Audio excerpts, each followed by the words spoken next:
बिस्मिल्लाहिर्रहमानिर्रहीम। अस्सलाम वालेकुम यूनिवर्सिटी कुकिंग यूट्यूब चैनल पर आपको खुशामदीद। आज फिर मैं हाज़िर हुई एक बहुत ही मज़ेदार, बहुत क्रिस्पी और बहुत ही नए अंदाज से बनने वाले सैंडविच की रेसिपी के साथ।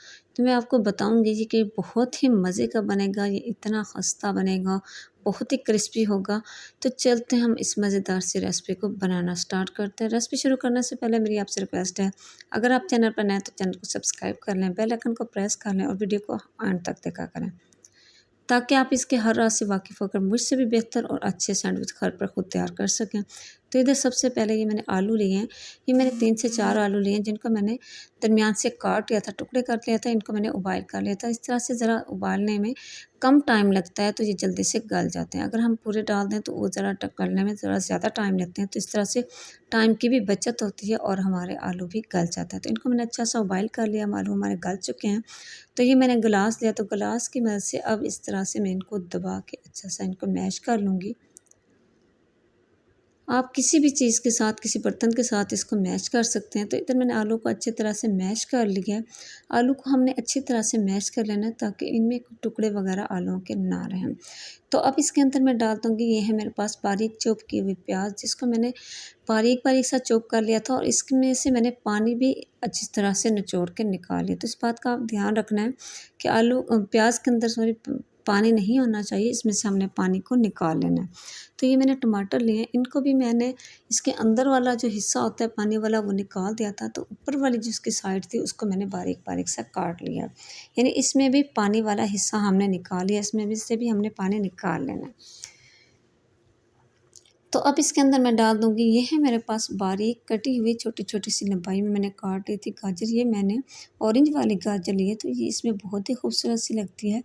तो ये मैंने इसके अंदर डाल दिया। तो ये है मेरे पास बंद गोभी, तो इसको भी मैंने बारीक-बारीक सा काट लिया था। गोभी जो है इसके अंदर बहुत ही मज़े की लगती है, तो इसमें आपने गोभी ज़रूर डालनी है। तो ये अब इसमें मैं डाल दूँगी, ये है मेरे पास बारीक चॉप की हुई सब्ज़ मिर्चें, 4 से 5 सब्ज़ मिर्चें, जिनको मैंने बारीक चॉप कर लिया था, वो मैंने इसमें डाल दी हैं। तो अब इसके अंदर मैं डाल दूँगी, तो ये है मेरे पास हाफ़ टी स्पून कुटी हुई रेड मिर्चें, ये मैंने इसके अंदर डाल दी हैं। तो हाफ़ टी स्पून इसमें मैं डाल दूँगी नमक और हाफ़ टी स्पून इसमें मैं डाल दूँगी रेड मिर्चों का पाउडर और हाफ़ टी स्पून इधर इसके अंदर मैं डाल दूँगी हल्दी पाउडर।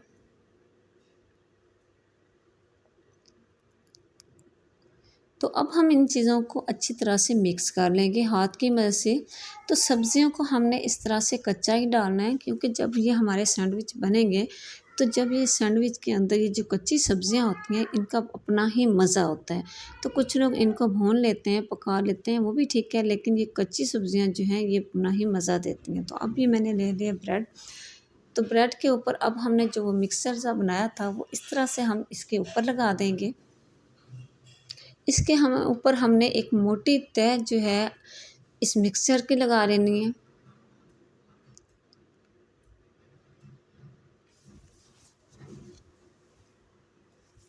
तो एक फिंगर की मोटाई के बराबर हमने इसके ऊपर जो है, जो हमने ये मिक्सचर तैयार किया था वो लगा देना है। तो इस तरह से अब हम साइडों से इसके जो किनारों के बाहर थोड़ा-सा निकला हुआ है, इसको भी हम बराबर कर लेंगे, इसको हम अंदर कर लेंगे। चम्मच की मदद से इसको अब थोड़ा-सा मैं ऊपर से दबा दूँगी। तो ये आप देख सकते हैं कि इसको मैंने ऊपर बिल्कुल जो है बराबर कर लिया। तो ये मैंने दूसरा ब्रेड लिया, तो इस तरह से अब हम इसके ऊपर बराबर जो है दूसरा ब्रेड रख देंगे और हाथ की मदद से थोड़ा-सा इसको दबा देंगे, ताकि ये जो है चिपक जाएँ। इस तरह से हमने इसको दबा देना है। तो अब इसके ऊपर मैं लगा दूँगी, ये है मेरे पास घी, तो इधर मैं इसके ऊपर डालडा घी लगा रही हूँ। अगर आपके पास इधर मक्खन है तो आप इसके ऊपर मक्खन लगाएँ, या फिर आप इसके ऊपर देसी घी भी लगा सकते हैं, लेकिन मैं इसके ऊपर डालडा घी लगा रही हूँ। इस तरह से हमने इसके ऊपर ज़्यादा सारा घी सा लगा देना है, 2 से 3 चम्मच इसके ऊपर हम घी के लगा देंगे। तो अब दूसरी साइड पे चलते हैं। तो इधर ये मैंने पैन लिया, इसको मैंने चूल्हे के ऊपर रख दिया, इसके नीचे फ्लेम भी मैंने ऑन कर दिया। तो हमारा पैन गर्म हो चुका है। तो बिस्मिल्लाहिर्रहमानिर्रहीम। तो अब इसके ऊपर मैं रख दूँगी वो जो सैंडविच हमने तैयार किया था। तो इसकी हमने वो वाली साइड नीचे को रखनी है जिसमें हमने घी लगाया था। तो इसके नीचे हमने फ्लेम जो है बिल्कुल स्लो, जैसे हम दम वाला फ्लेम करते हैं इस तरह से हमने इसके नीचे फ्लेम करना है। तो अब हम इसके ऊपर दूसरी साइड से, ऊपर वाली साइड से भी इसके ऊपर हम घी लगा देंगे 2 से 3 चम्मच।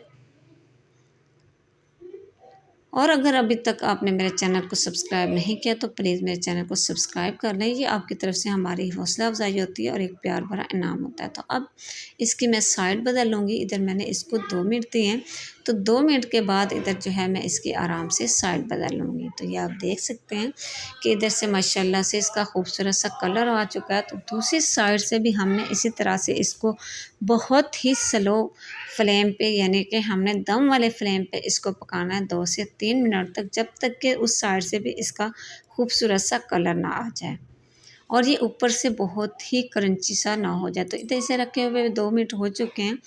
तो अब इसको मैं निकाल लूँगी एक प्लेट के अंदर। तो ये देखें, ये हमारा सैंडविच तैयार हो चुका है। तो इधर मैंने एक और ब्रेड ले लिया। तो इसके ऊपर बिस्मिल्लाहिर्रहमानिर्रहीम अब फिर से मैं वो जो हमने मसाला तैयार किया था वो इसके ऊपर लगा दूँगी चम्मच की मदद से। इस तरह से एक मोटी तह जो है फिंगर के बराबर हम इसके ऊपर मसाले के लगा देंगे और इस तरह से छुरी की मदद से मैं इसको बराबर कर लूँगी। तो अब इसके ऊपर मैं दूसरा ब्रेड रख के थोड़ा सा हाथ की मदद से इसको दबा दूँगी। तो अब फिर इसके ऊपर हम घी लगा देंगे 2 से 3 चम्मच। तो अब हम फिर इसको पैन में रख देंगे और इसको भी हम बिल्कुल स्लो फ्लेम पे पकाएंगे 2 से 3 मिनट तक। तो अब दूसरी साइड से इसके ऊपर मैं घी लगा दूँगी और इसकी मैं साइड बदल लूँगी और दूसरी साइड से भी इसको मैं 2 से 3 मिनट तक पकाऊंगी, जब तक कि दोनों तरफ से इसका खूबसूरत सा कलर ना आ जाए। तो ये आप देख सकते हैं कि माशाल्लाह इसका खूबसूरत सा कलर आ चुका है। तो इसको अब मैंने निकाल लिया इधर प्लेट के अंदर। तो ये देखें, मैं इसको आपको दिखाती हूँ। ये देखें, दोनों तरफ से ऊपर नीचे से इसका खूबसूरत सा कलर आ चुका है और ये बहुत ही क्रंची बन के तैयार हुआ है। तो अब ये मैंने छुरी ली है, तो छुरी की मदद से अब हम इस तरह से दरमियान से इसको काट लेंगे।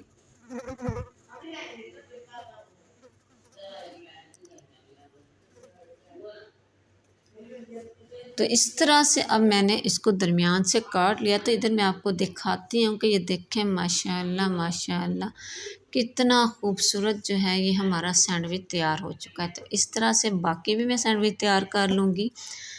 और ये देखें, जो हमने इसके अंदर वेजिटेबल्स लगाई थी वो भी आप देख सकते हैं कि ये देखें, माशाल्लाह माशाल्लाह हमारे सारे सैंडविच तैयार हो चुके हैं और ये बहुत ही क्रिस्पी बने हैं, बहुत मज़े के बने हैं और एक बहुत ही नए अंदाज से बने। इस तरह से बनाकर एक दफ़ा ज़रूर जो है खुद खाएं, बच्चों को खिलाएं। तो अब हम ये केचप ले लेंगे, तो इसको हम लगा लेंगे केचप के साथ। बिस्मिल्लाहिर्रहमानिर्रहीम। तो इधर हम चेक कर लेंगे।